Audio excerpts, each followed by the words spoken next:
Hi guys! Ayan. Luto naman ako ng kaldereta ngayon guys. Hindi naman ako guys magaling magluto pero nagpa-practice lang guys. Ayan. Medyo tayo guys ng blessing.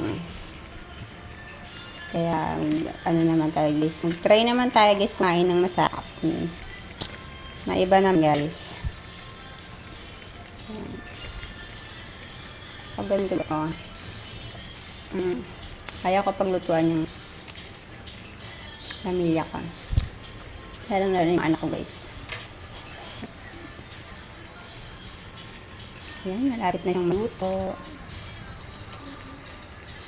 Thank you for watching guys. So hanggang ito na lang. Hindi ko na guys nakita yung proseso kung paano ko siya giniyak. So ayan, basta ganyan na siya guys. Masyado kasi guys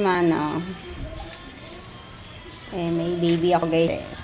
Thank you for watching.